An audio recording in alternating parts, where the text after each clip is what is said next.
our Wednesday night service. Glad that you came to join us tonight. We're going to share from the Word and talk about how to turn the battle at the gate. Well, we're just really going to talk about a lot of things concerning that.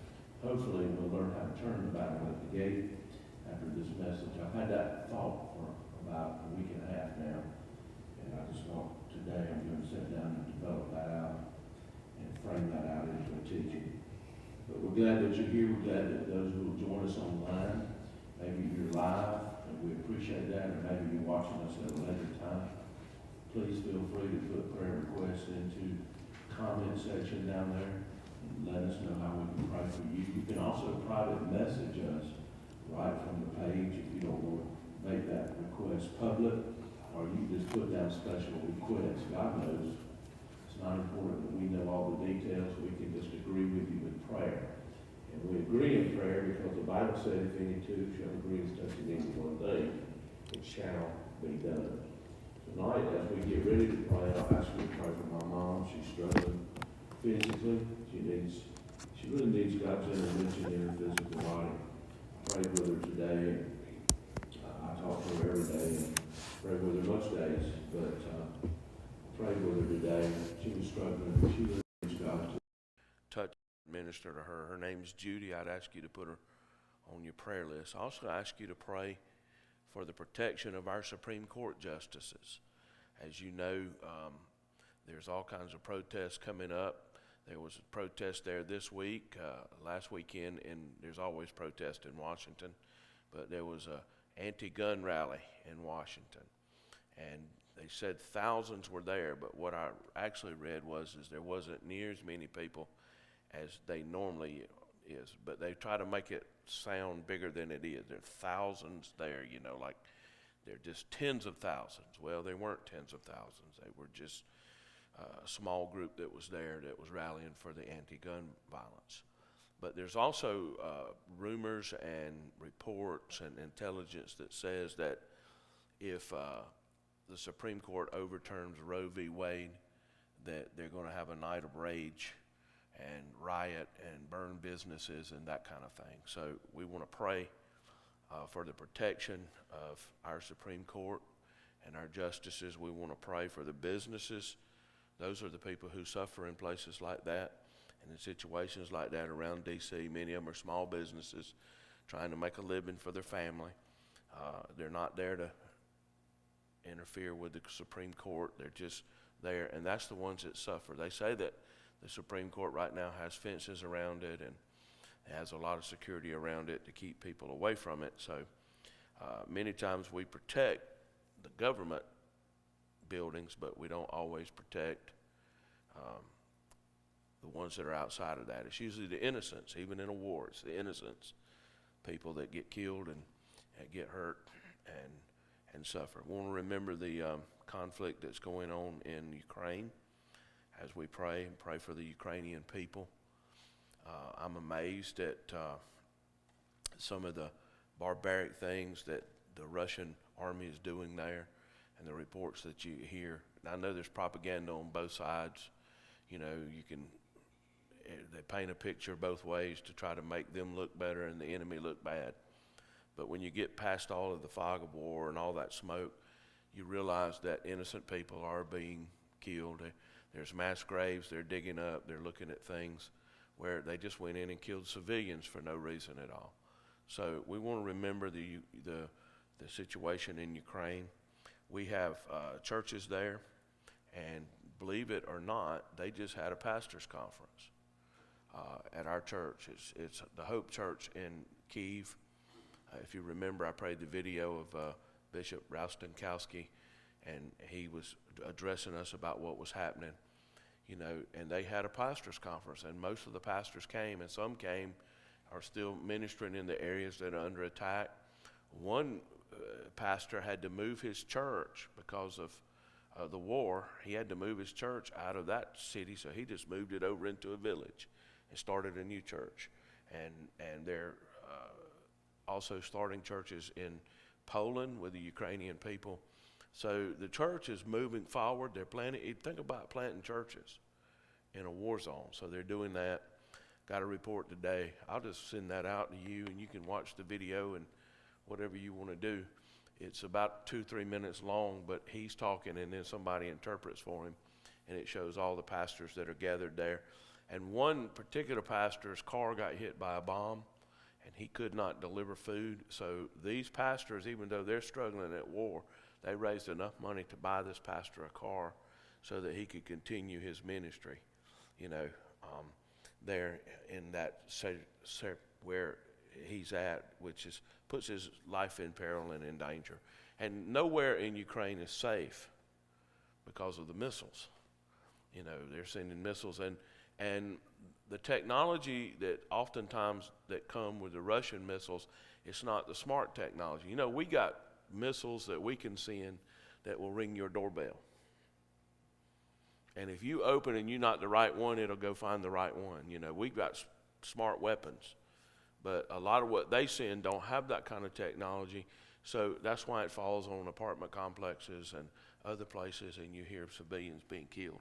So we want to pray for them tonight, that God would just touch them and minister to them as we pray. Can we go to the Lord in prayer tonight? Father, we thank you for the privilege we have to come into your house to worship you in spirit and in truth. And we ask the Father, the Son, and the Holy Spirit to come and have a counsel in heaven over us tonight. God, I lift up my mother. I pray that you'll touch her body. You're the Lord who heals. You're the God who's able. You can do beyond our comprehension or understanding. And I'm asking you, Holy Spirit, in the name of Jesus, to minister and move in her life. We pray tonight, Lord, for our nation, which is in such dire straits. And we thank you, Lord, that you're not finished with America and you still have things that you can redeem in this nation. It breaks my heart that people would get in the streets and protest to be able to kill babies in the womb. That defies my understanding of how people could be that cold and that heartless and that callous. But we know your word declares that the heart of man is deceitfully wicked, and who can know it? And we don't understand oftentimes the depravity of sinful mankind that could wholesale just tens of thousands of babies be killed every day in this nation, and in the name of profit and for money. And Lord, here are people that are going to protest in the streets for the right to kill babies, to take those babies and abort them in their wombs.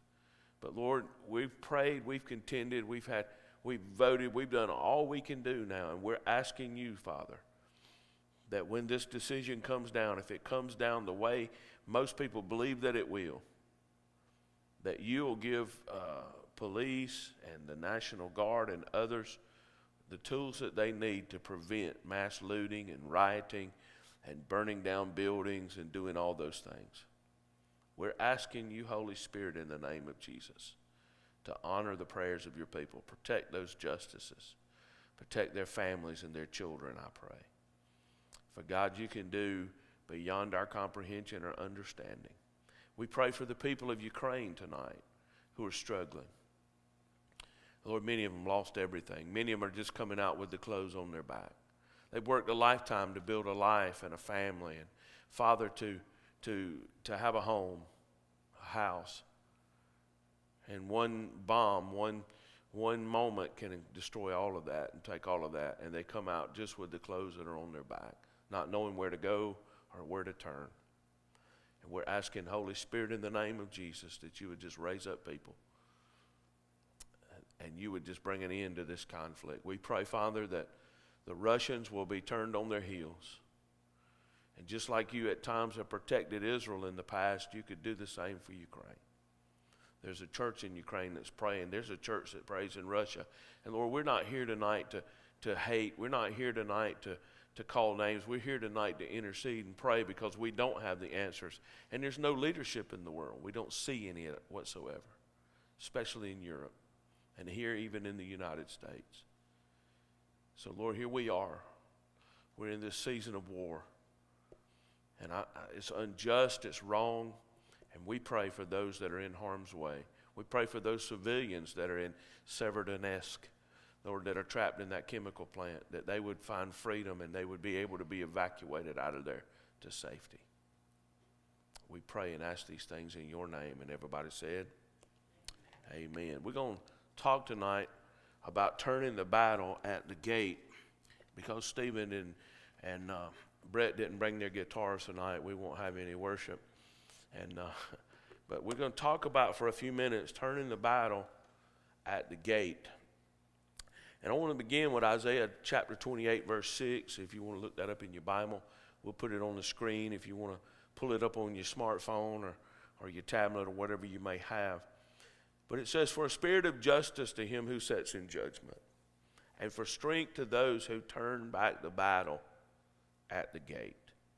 I've had this thought for more than a week about we have to turn the battle at the gate. And I've had this thought since we have made this prayer journey where we journeyed to the 46 counties here in the state of South Carolina, and our team did 6 of those counties, if I'm counting right. And when we were there, it made me start looking at the history of where we were going, the counties we were going to, the places we were going to. And it also made me to start to look at the prophetic words, some of the prophetic words that have been spoken over our state. And I want to share some of those with you tonight because I believe that these are prayer points that you and I can pray about. The Bible says that we know in part and we prophesy in part. I believe in prophecy. I move in prophetic ministry. More so outside of our church than inside our church because, you know, a prophet's without honor in his own hometown, the Bible says. And also I know you and I know many of your circumstances and your situations. But now when Joe Corey comes along, and by the way, I talked to Joe today, gas is $12 a gallon where he's at. Aren't you glad that you're only paying $4.64? And we should be thankful that we can pay that much for gas because we're in a better shape than the rest of the world. That's what our leaders tell us, you know. And the thing is, we're sitting on trillions of barrels of oil, and we have enough oil in this nation for 400 years. Think about that. But we can't get it out of the ground because we might cause a snail not to be able to breathe or something. But anyway, here we are. You know, the Bible said that professing themselves to be wise, they would be fools. That's where we live at today in this society that we're in. We celebrate everything but what's right. But I believe in prophecy, but prophecy don't tell us the whole story. Prophecy never gives you all the details. Prophecy is really permission. It is permission to pursue what God is calling you to do, but it's also a prophetic insight that gives you an idea that, hey, I'm on the right track or we're doing the right thing. So when we started going across the country and we started talking about doing something right here in the state of South Carolina, and we've tried to come up with different dates and different times, and we really wanted to do this before now. But it just never would work out. You know, God's always got a timing in how we do things. And as it turns out, it came on the weekend of Pentecost. It also came when the Koreans were coming here, and we didn't know they were coming. And when this was planned, we didn't know they were coming. So God put this thing together in such a way that we couldn't put it together. So I want to talk to you about some of these prophetic words. This is not all of them, but this is just kind of a synopsis of some of them. And here they are, 10, 22, 18. I know Dr. Chuck Pierce. I've known Dr. Pierce for a long time. As a matter of fact, I met him in October 1994. In May of 94, Beth and I lost our first child. He was a little boy. He just turned 28 years old in heaven. If they have birthdays in heaven, they don't have time, so I don't know. And but he turned 28. It was 28 years ago that he went home to be with the Lord in last month, May the 23rd, 1994. From May the 23rd, 1994 to October 1994. My wife most nights would cry herself to sleep. She carried grief and was in great anguish and pain, as I was as well. And in October 1994, we had a phone call from Brian James, and we had pastoral stuff scheduled that night. We were pastoring in Anderson. He said, you need to get over here, so we got a prayer group over here.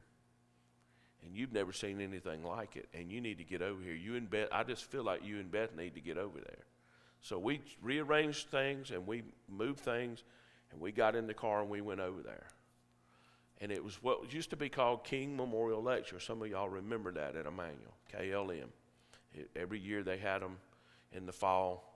And this year they had Dr. Paul Walker, who was the pastor of the Mount Perrin Church of God. He preached that night, and I always loved his ministry. And I used to get his weekly tapes every week when I pastored at Calvin Falls. I'd go to the mailbox and we'd get cassette tapes. Anybody remember cassette tapes?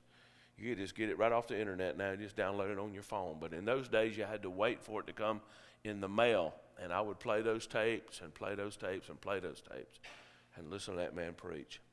And he preached that night. And at the end of that, they said, we want this group to pray for you. It wasn't a formal altar service. It was just that group was there praying. And Chuck Pierce was a part of that group. And this is before he was kind of birthed out on the international scene like he is now. And they prayed over us, and Chuck pulled out his wallet. He said, and they said, this is Terry and Beth. They've lost a baby. And he pulled out his wallet. You remember back when we used to have pictures in our wallets? Some of y'all, Brett, you remember that? Brett's looking at me kind of like he's going to start talking about 8-track tapes in a minute. And he pulled out this, and he said, these are all my children. And I thought, well, why in the world is he showing me all these children? And he has a lot of them. He said, our first babies were twins, and we lost them. Well, he had me then because he knew what we were walking through. And that group prayed over me and prayed over Beth, and that night, God healed us. I mean, from that night on, we didn't cry ourselves to sleep anymore. We still have moments like humans. There's still times you think about it, but it was like God took the pain of that thing. He just healed our broken heart that night. So I've always loved Chuck Pierce and appreciated him. I've supported his ministry for many years, still do, and going to continue to. And I know different ones over the years I've heard criticize him, and he's probably not perfect, but I know he's a man of God. So in 10:22:18, and when he talks about the Carolinas, he's talking about both North Carolina and South Carolina. Now, we know that God really loves South Carolina the best. Because North Carolina built this road. They spent millions of dollars building a road, I-77, and they put in toll lanes. You got to pay to drive in them. And every time I go up 77, let me tell you something. Everybody's in the non-pay lanes, and there's 3-4 cars in the pay. I mean, I've watched it. Was you with me? No, that wasn't Larry. Somebody was with me, and I pointed it out to him and complained about it, because I thought, here we already paying all these gas taxes, and now they want you to pay to drive on this road, and nobody will pay to drive. So now it didn't even do what it's supposed to do. We don't do stuff like that in South Carolina because we don't pave our roads.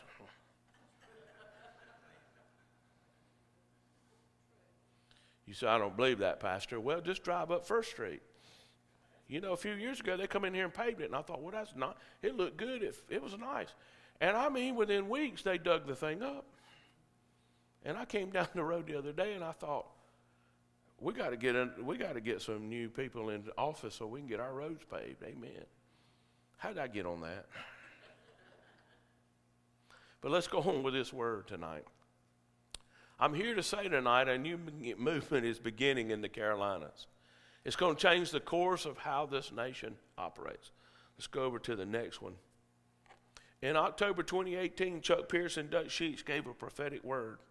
I'm shifting the Carolinas to become the gate of the nation. A dramatic influence and shift in the economy. He's shifting some incredible decision-making power in the Carolinas. This nation will shift because of what happens in the Carolinas. Go on to the next one. I have found a people who are ready to dig, ready to drink. They are thirsty. They are ready to build fiery altars for the future. And the altars of the past will no longer be able to rule my territory that I call the Carolinas. For the future, this is the beginning of the reordering of God's breakthrough from the south into America. So I want you to look at some key words from these prophecies that we can take and we can begin to pray about. Number one, he said a new movement would come out of the Carolinas. We need movement. We need a new movement. We need a new movement of God's Spirit to come and touch the Carolinas and move out of the Carolinas into the nation. That's interesting that we made a journey to Kansas. We actually went to Lebanon, Kansas, which is the center of the 48, lower 48 states. It's the geographical center there. And we traveled there. And since then, I have read reports, and just this week, I read a report about a continual revival that is taking place in Kansas. And I said, Lord, I believe that you are starting something even in that state, at the heart of the nation, because it's from the heart that the issues of life flow out. It's from the heart that things flow. So we need a new movement. Number two, to change the course of our nation. We're on the wrong track. We're on the wrong road. Listen, you don't have to have a PhD to understand that we're in the wrong place. This nation is in the wrong place. We're doing the wrong things in this nation. We're in trouble. We're in deep trouble. And I believe that there's something that God can do out of this gate of South Carolina and North Carolina that can change the course of our nation. Then the word shifting. We've had 30 plus earthquakes since late last year in the center of our state, near Lugoff and down near Columbia in that area. And the Lord gave me a word for my wife some time back, and the word was simply this: when the ground shakes, you'll know the way forward. We were praying one night, and the Lord spoke that to me, and I said, that's for you. And let me tell you that not long after that, the ground shook. So I shared that with Larry, and Larry's been sending me these notes about earthquakes, and I see them. We started counting. 30 plus earthquakes have taken place in the state of South Carolina. I've never heard of that many earthquakes that's taken place in this state. You say, what's happening? I believe that things are shifting in this state, and God's going to cause the nation to shift because of what happens in the Carolinas. Then another key word is that we will be the gate of the nation. And the Lord told me this as we were praying and we were going, and I was looking at this. The Lord said, go back and revisit the study on the gates. Go back and look at the gates again. He said there'd be a shift in the economy. And I want to say something to you. I don't know where gas is going. I pray that it makes a downward turn. But I've got my doubts that that's going to happen. They're saying that it could very well. And my daughter told me, said it's over $5 a gallon up here where I'm at. It could very well be $5 a gallon. As a matter of fact, Larry and I, we took some stuff down to the building yesterday to get ready for our giveaway. And we decided to go get a sandwich. And when we rode up the road, I looked up at the sign there at the stop a minute, and it said, regular gas, $5.39 a gallon. I said, Larry, gas is $5.39 a gallon. I thought the rapture had taken place. And we've been left behind, you know. I said, look at that. And then I looked across the street at the 7-Eleven. It was $4.64 a gallon. I said, something's wrong with that picture. And then as we passed the sign, I turned back, and it was $4.64 on that sign. I think that's right. I said, well, maybe I read that wrong. Maybe I read the diesel. So last night when I left, I came up by the stop a minute, and I looked up, and it said regular, $5.39, and it said diesel, $5.39. Somebody just put the sign up wrong, or maybe they're just practicing for when it's going to be $5.39 a gallon. So I called Larry, and I said, I just want to let you know I did read that sign right. I make enough mistakes. I'll own up to mine, but that one wasn't mine. But there's going to be a shift in the economy. And I don't know what gas is going to do. I don't know what food's going to do, but here's what I know. We don't live according to the economy of man. We live according to the economy of God. And then he said this, he said that he's going to have a fiery altar and overturn the altars of iniquity. See, whoever controls the altars controls the land. I don't want to preach on altars tonight. I've got to revisit that again as well. I did an intense study on altars some years ago. I preached about rebuilding broken altars. That's why everywhere Abraham went, he built an altar and he worshiped. Because whatever you worship is what you invite to come and rule. And God is saying through his prophetic voices that he's going to raise up some fiery altars. Gets me excited. So when we look at gates, I went back and I said, first off, I want to look at windows. I want to look at windows, doors, and gates and how they're defined in the Scriptures. First of all, windows can represent several things, but for tonight, I'm just going to say this. Windows represent blessings. What does he say in Malachi 3:10? He says, prove me, try me, bring your tithe into the storehouse, that there may be food in my house, and try me now in this, says the Lord of hosts, if I will not open for you the windows of heaven and pour out for you such blessings, there'll not be room enough to receive it. Anybody remember that old song, The Windows of Heaven Are Open? The blessings are flowing tonight. I've got joy, joy, joy in my heart. Everything, I don't know the rest of it. It's going to be all right or something. But it talks about the windows. Windows can also be a way of escape. If you remember, they let Paul down in a rope, in a basket, through a window in the wall. It was the spies that Rahab, her house was built on the walls of Jericho. I've been there in Jericho. I've been to the very place where the walls are crumbled and where the ruins are at. And she lived right there in the wall, and she had a window in that wall and let the spies down. It was David that escaped through the window at Michael's. So windows can represent a place of escape, but it also represents blessings. And we have to guard the windows with diligence. We have to watch the windows. Joel 2:9 says they run to and fro in the city. They run on the wall. They climb into the houses. They enter at the windows like a thief. They enter at the windows. Think about that. Like a thief. So windows can be a place where the thief can come. And what does the thief do? He comes to steal away the blessing that God wants to bring to you. But I got news for you. The thief has to give back 7 times. So I've heard the words all week long out of Isaiah 26:8.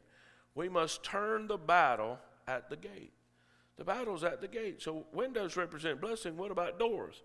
Well, a door in Scripture, it really represents 7 things, but for tonight, I'm going to give you these 3 main things. You've heard me preach this before. Doors speak of entrance, access, and opportunity.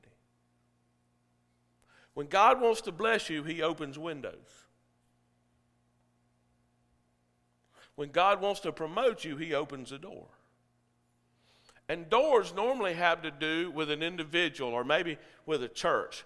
God will open a door for us. God opened a door for us through our Panamanian brother who needs to call us. That was a door that the Lord opened for us. And it brings opportunity. Doors can represent revelation. In Revelation chapter 4, verse 1, he saw a door in heaven open. And he heard a voice like a trumpet saying, come up higher. Come up higher. Come up to where I'm at. It can represent revelation to us. But doors normally have to do with individuals or with a church, a corporate body. But gates have to do with territory. And we are positioned at the gate. And in this season of God that we're in, we've got to secure the gate. That's what we were doing. Last Thursday night, a week ago, we had a district prayer gathering, rally, whatever you want to call it, at Real Life. Some of you guys were there that night. And we had the Koreans that were here. And we really had a strong time of prayer. And Bishop Ray said, I want all the pastors to come up to the front, and I want you to pray over these Korean people. And as we were praying, I saw in my spirit a bulldozer. Isn't that great to come to church and see a bulldozer? Well, what kind of vision did you have? Well, I saw a bulldozer, praise the Lord. But on the front of this bulldozer was a plow. And the Lord said, I'm sending your teams out like bulldozers to plow the ground. It wasn't just a regular blade. It was a pointed blade like a plow that was going. And as we were going, the obstacles were just being moved to the right and to the left. So what were we doing when maybe 100 or more of us that spread out across this state 2 weeks ago? I'll tell you what we were doing. We were going like plows. We were plowing the ground. We were planting seed. We were trying to secure the gate to the nation. Remember what the word said? That the Carolinas would become a gate to the nation. That means if we're the gate to the nation, that you and I have the ability to open and close that gate. So what do? Well, we're positioned at the gate. What do we do at the gate? Here's what we declare: thy kingdom come. Now, when I pray, thy kingdom come, I'm not just praying for the kingdom of God to come in the sense that Jesus is coming back and the end time ages. I think that's part of it. But what I'm saying is I'm saying right now, today, I want the purposes of the kingdom of God to come right into this place where I'm at. How do I know that? Because the next phrase says, thy will be done on earth as it is in heaven.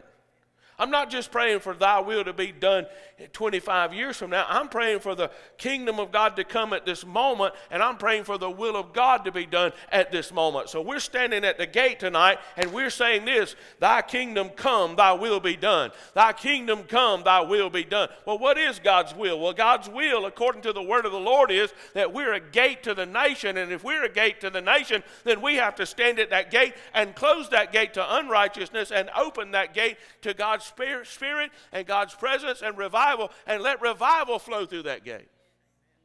Thy kingdom come, thy will be done. Well, what is the will of God? That none should perish, but that all should come to the knowledge of the truth.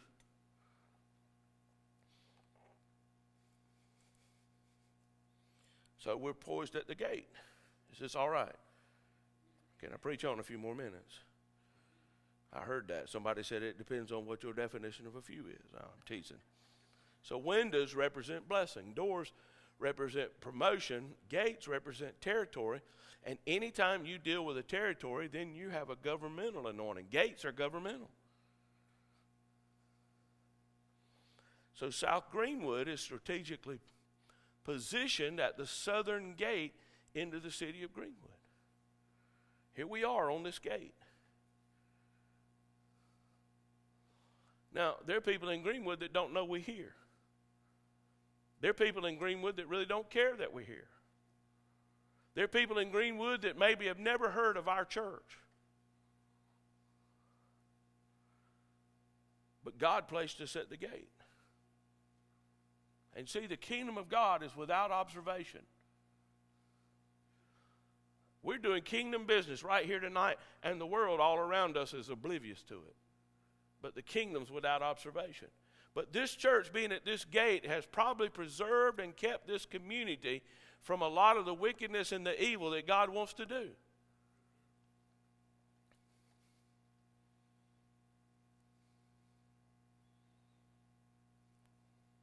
So we have a great responsibility at the gate. And one thing I've noticed about churches or congregations that are positioned at the gates of the city is that they come under strong attacks from the enemy.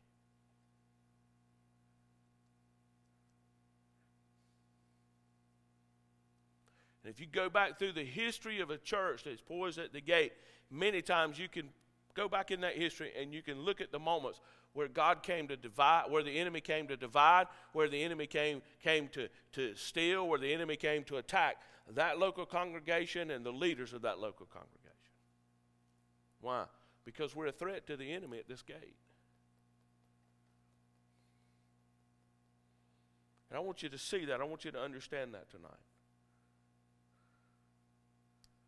I went one time to preach in a church, and it was set on the gate. It's really a strong gate. It was set on not only just an entrance to the city, but it was an entrance into the state. And as I walked in that church, the Lord said the reason this church has come under such attack is because it's positioned at the gate.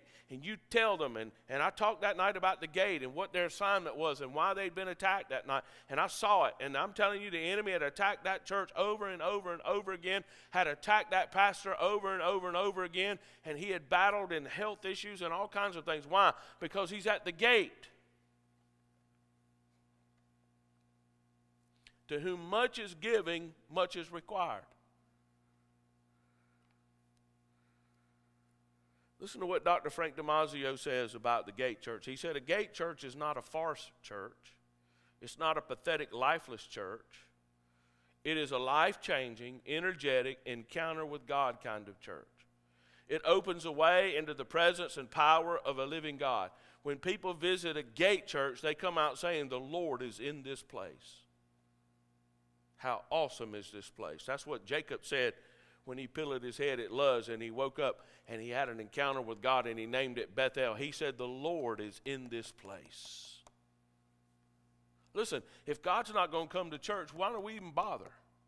If we're just going to come here and go through a form and a ritual, why don't we just lock the doors and all move down to the beach? Several of you thought I was prophesying right there. I could see the wheels was turning. You were saying, oh, we're going to the beach. Hallelujah. I am going next week because most of my church family is going to be there. And so I'm going down to minister to y'all at the beach. Going to be a missionary to Ocean City or wherever it is where you're going, to the ocean. So why are gates important? Well, gates are places to gain entrance into a territory. Now, I want you to understand how this works. I've been talking to you about the law of place. Do you remember what God told Elijah? He was by the brook. He had a pretty good thing going. It's a drought, but he's living next to the brook. He's drinking fresh water out of the brook. Angels are bringing him food. I mean, come on, if angels are bringing you food, that's better than DoorDash. And you don't have to tip them.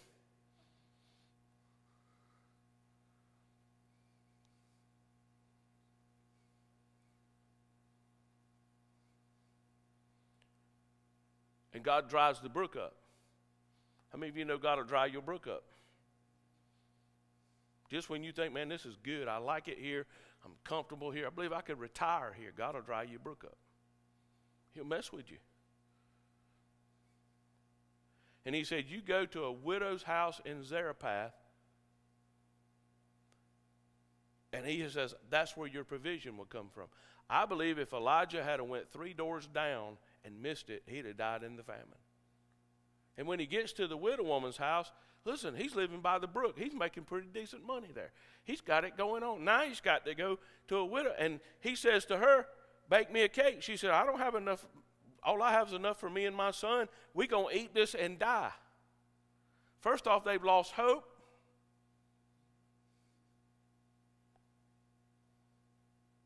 And secondly, she has nothing. And Elijah says, make me a cake. She made him a cake. And as long as the famine went on, she had enough in that meal barrel to take care of them every single day. God's place of assignment is God's place of provision. And that is your territory. Your territory is defined by boundaries. You have to find your territory, and your authority works within that territory. You do not have authority outside of your territory. It works within that territory. Now, I'm not saying you don't have authority over the enemy, but that's why Brother John Todd is in heaven today. Many of y'all know he came here a number of times, some years back. Lived to be 90 years young, told me, he said, I'm going to heaven. So Beth and I got in the car and went to see him and spent a day or two with him, because I knew if God told him he's going to heaven, and sure enough, he went to heaven. He's in heaven today. He used to tell me, he said, Terry, you can't go preach in a church because you're friends. Friendship can't put it together. You can't just have your friends. I used to have people telling me, I'm going to have you to come preach revival for me, and then you'll have me to come. When I was living in Maryland, I'll come to Maryland and preach revival for you so I can have a vacation. Well, I said, man, we're not running no camp up here. If the Holy Spirit says we're going to put this together, we'll put it together. But if He don't, we're not. Am I preaching okay? Brother Todd always taught me pray. That's why you can't just get on a plane and go overseas. You got to pray. You got to know that God is working this out, that He's putting this together. Why? Because when you go in His will, you have authority in that place that you go. As we were driving these counties, we had authority in those counties. But if you notice, every county I went to, I tried to find an authority in that county to come and join us, a pastor, a leader, somebody to come and join us, to come together with us, who actually lived in that county, and that was their territory, so we could pray, stand with them, and bless them. And when we left that county, we left our territory in that county, our authority. You see what I'm saying? Is this all right? So my authority operates in my territory.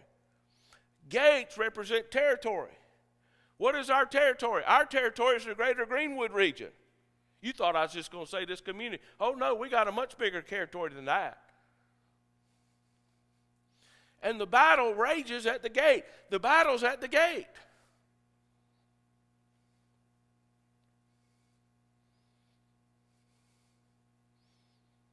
You know, statistically, I shouldn't be here tonight. I ought to be with Brother Todd in heaven. Medically, I shouldn't be here tonight. I should have died in that ICU unit in Anderson Regional Hospital on that vent. But God. So I stand before you as a miracle, as a testimony, as a sign of God's healing power and His ability to bring us out. And by the way, I don't take any medication and I don't sleep with any oxygen today, because God has totally and completely brought me out of that.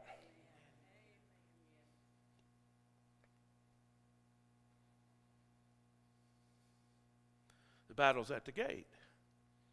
Psalm 78:9, the children of Ephraim, being armed and carrying bows, turned back in the day of battle. And if you read that whole chapter, you'll find out that God was displeased. Ephraim it was the largest of the northern tribes, and it's usually used many times to really describe the northern 10 tribes of Israel that split off from Jacob, to describe those 10 tribes. And he said that being armed and carrying bows, equipped for the battle, they turned back in the battle. And He was displeased with them. We can't turn back in the day of the battle. We've got to battle and stand our ground at the gate. Can I finish this? Thank you for those 3 amens. In verse 8, here's what he says. And may not be like their fathers, but here's what they said. They were a stubborn and rebellious generation, a generation that did not set its heart aright, and whose spirit was not faithful to God. And because of that, they turned back in the day of battle. The word gate in the original language can be defined as a structure, closing, or enclosure, a large opening through a wall or a barrier created so that people and things can pass to another area, a new area. So let's talk about the functions of the gate. The Bible describes 4 different functions of city gates during Old Testament times. Number 1, it was a place that controlled access and provided strongly fortified protection, according to Joshua chapter 2, verse 7. Do you remember what the 10 spies came back and said out of the 12 spies? They said the cities are walled to the heavens. We cannot penetrate those walls. Jericho, one of the oldest cities in the world, if not the oldest city in the world, it had walls that protected it. Number 2, a place where legal or governmental leaders of the city sat down with judicial decisions. Number 3, a place where business and social functions occurred and where business contracts were made and witnessed. Sounds a lot like where we prayed on our journey at the courthouses of these counties. Number 4, a place where prophetic messages were brought by the prophets and delivered to the elders of the city. And in the Old Testament, when a prophet spoke prophetically, if he spoke out of turn, he was subject to be stoned. How many of you know that'll make you fear God before you say, thus saith the Lord? Aren't you glad we don't take people out and stone them today? But they had to judge those prophetic messages, and it would be delivered there at the gate. The first mention of a city gate is found in Genesis 19, verse 1. Now the two angels came to Sodom in the evening, and Lot was sitting in the gate of Sodom. That tells us that Lot had influence, that Lot was ruling. He's at the gate of Sodom. If you go back a few chapters, when Lot splits from Abraham, he takes the best. And the Bible said that he moved towards Sodom. And here, he's at the gate of Sodom. And he saw them, and he rose to meet them, and he bowed himself with his face toward the ground. This tells us that he would have been there with other leading men of the city, either discussing the day's issues or engaging in business there at the gate of Sodom. So that's the first mention. In Deuteronomy chapter 21, verse 18 through 21, according to the law of Moses, parents of a rebellious son were told to bring him to the city gate, where elders would examine the evidence and pass judgment. In Luke chapter 4, verse 1 through 11, Boaz officially claimed a position of kinsman redeemer by meeting with the city elders at the gate of Bethlehem.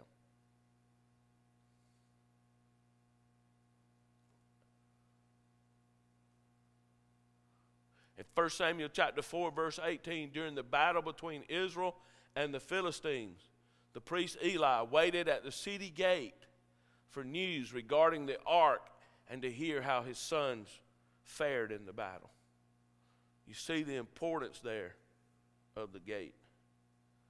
And then in 2 Samuel chapter 4, verse 18, King David gave instructions to his troops in the front of the city gate. It was there at that place of influence, at that entrance into that territory that King David stood. And then in chapter 19, verses 1 through 8, after Absalom's rebellion and death, the king and his people returned to the city gate, and this showed that the king was once again attending to the business of the government. Gates are governmental.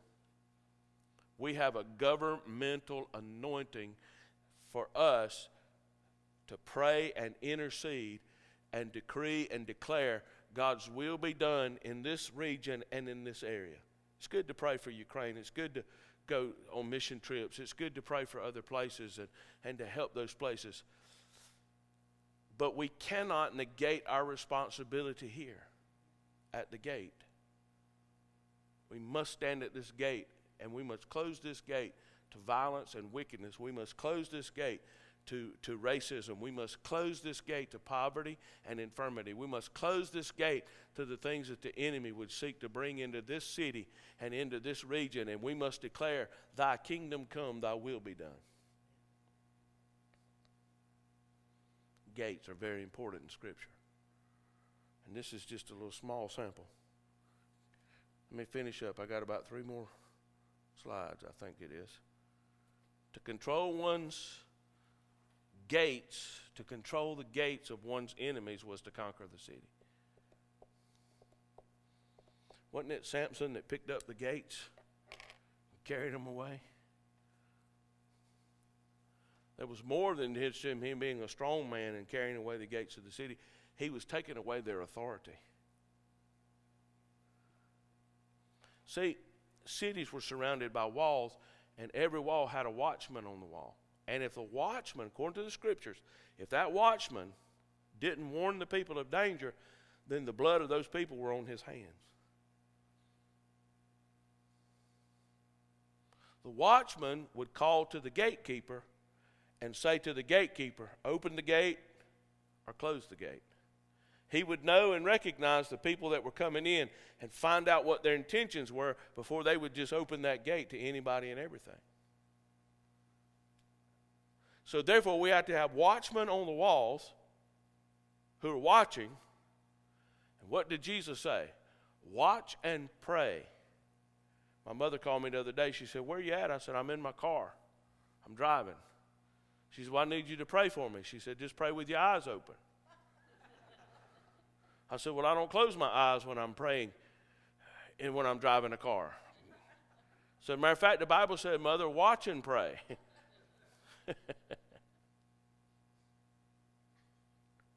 Watch and pray. I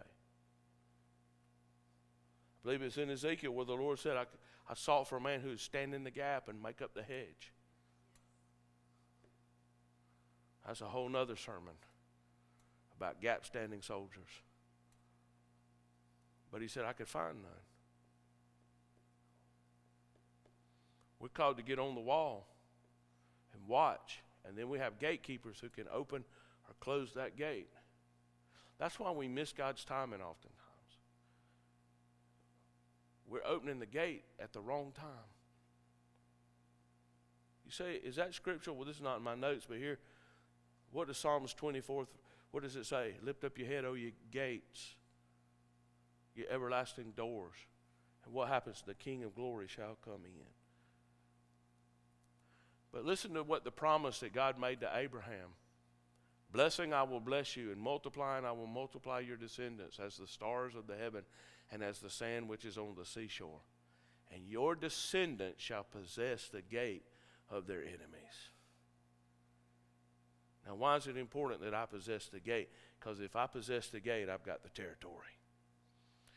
I'm about to run. I'm about to go up this aisle.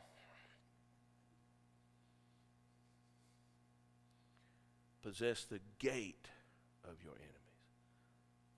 And by the way, by faith we become the seed of Abraham. So therefore I'm going to possess the gate of my enemies.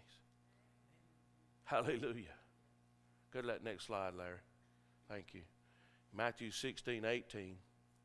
And I will say to you that you are Peter, and on this rock I will build my church, and the gates of Hades shall not prevail against it. That picture that you see up there is a picture of Caesarea Philippi. That is where Jesus was when he spoke to his disciples. It is way up in the mountains of Israel, up north. And when we went to Israel, I told our host, I said, the one place that I want to go is I want to go to Caesarea Philippi. It's a national park. And it's way up Mount Hermon, way up past the Golan, up in that area. And if you go to that next slide right there, Larry, it'll tell us. There's the picture of it today.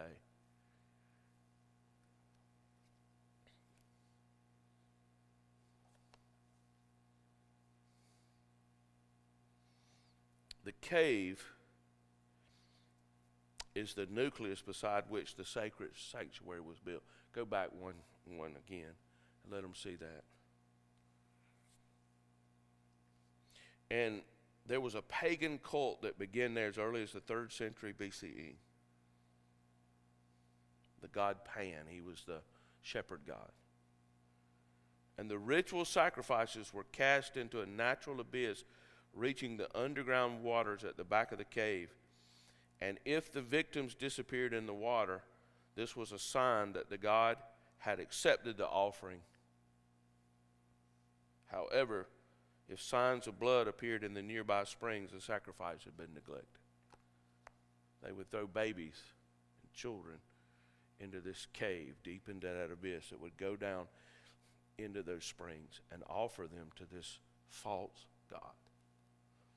Now, listen, it would have taken Jesus days and days to get to this place. It was several hours, 3-4 hours by car to go there when we went there. As we walked among those ruins, that's the picture of what it would have looked like in Jesus' day. People would have made pilgrimage to that. And here's what it's known as. It is known as the gate of Hades.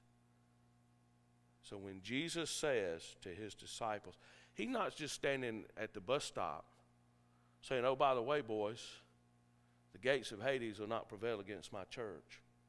He's standing at the place where many people in that society believed that the gates of hell, the gates of Hades were at. He's giving them an object lesson. He's showing them the importance of gates. And here's what he's saying. He's saying the gates of hell will not prevail against my church. I got 1 minute. When Jesus promised to build his church, listen, we can't build the church. We've done that for years. And we've had a modicum of success. Only Jesus can build the church. You say, well, Pastor, if you'd swallow a goldfish. Well, I swallowed some. We had boxes of them down there, those little goldfish. Nobody came to see it.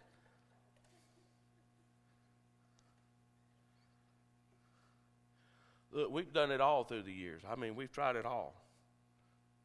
But only Jesus can build his church. Here's what he says. The gates of Hades will not overcome it. So an understanding of the biblical implication of gates helps us interpret Jesus' word. Since a gate is a place where rulers met and counsel was given, Jesus was saying that the plans of Satan himself will never defeat the church. I'm a Carolina fan. I admit it. I'm not ashamed of it. I doubt very seriously if we'll ever have an undefeated season in anything.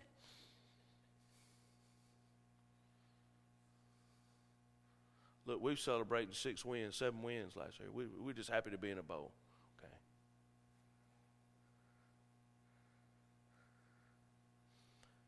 But the organization that we're part of, not the earthly organization, but the living organism, is undefeated. We have never, ever, ever been defeated by hell.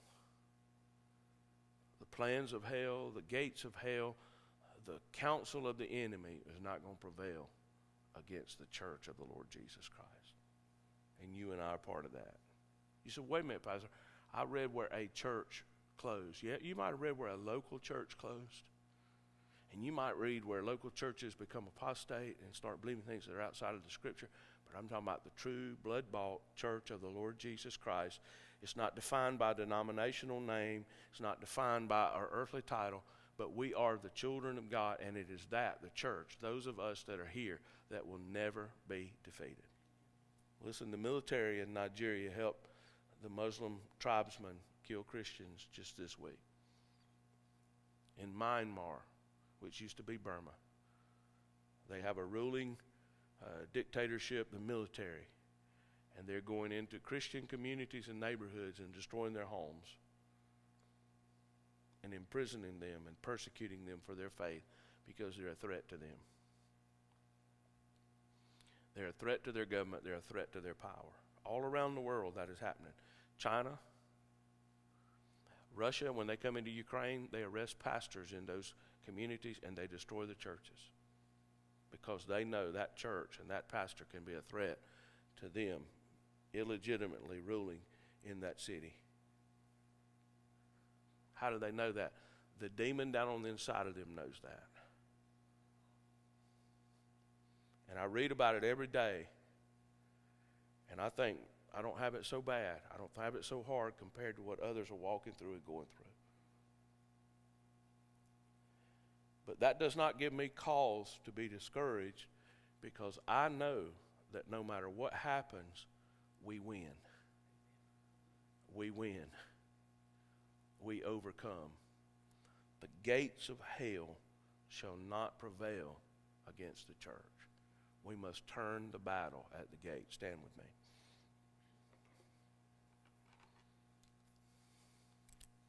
We have to close the gate. Your home's a gate. You're the gatekeeper in that home. I can allow wicked things in my house, or I can allow righteous things in my house.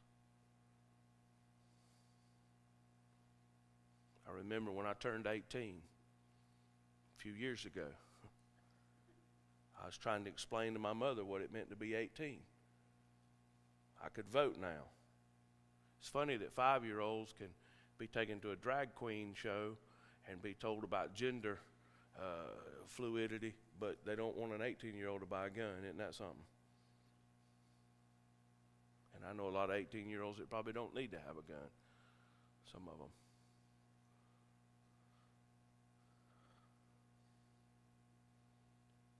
And I was trying to explain to her that being 18 made me an adult. And I said, you know what? I'm 18, I could buy alcohol.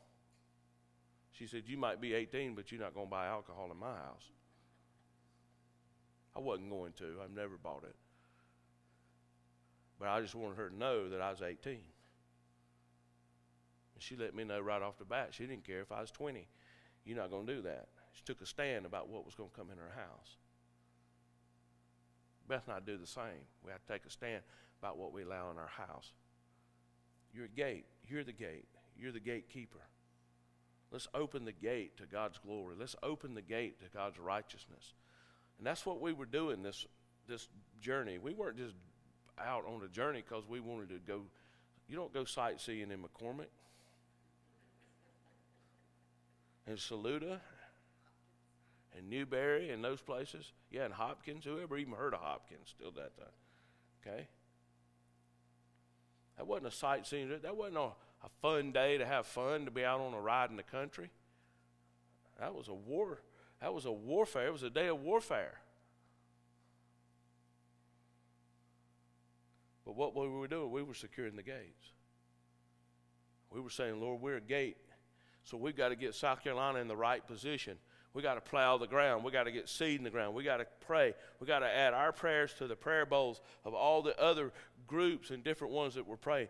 And by the way, of all the groups that were here, like 12 groups I think that was here from Korea, 2 of them were in Charleston. We didn't even know where the other group was, and they weren't even connected with us. But they said there's another group of Koreans here in Charleston. Why? Because Charleston's the gate into the state. This state is the gate into the nation. So you see what God's doing. God's trying to say it's time to come into alignment. It's time to get into alignment with what I want to do, because I don't want to just, see, we think revival's about coming to our church, and now that we have revival in our church will grow and we'll get more people and we can do more things. It's far more than that. It's an encounter with God, because God wants to shift the whole nation out of this state. So therefore we have a part to play, because we're in this state last time I looked.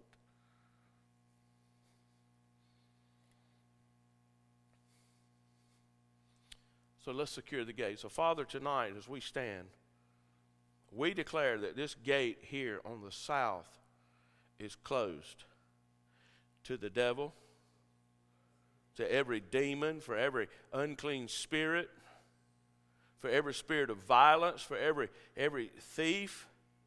We say that this gate is closed in the name of Jesus. And we bind the enemy. We set this property apart. And we bind the enemy from doing mischief in this community, in this neighborhood. And where this neighborhood has had poverty and sickness and it's had homelessness and drug addiction, we're declaring that revival's coming to this community. And we open this gate to your glory, to your goodness, and to your power. Come, Holy Spirit. That's our cry. Thy kingdom come, thy will be done in Greenwood, South Carolina, as it is in heaven. So be it here today, in Jesus' name. And everyone said, amen. God bless you. Sunday morning, Father's Day, I believe. It's hard to believe it's Father's Day. Joel Talley put up something the other day about so many days to Christmas. I thought, get behind me in Jesus' name.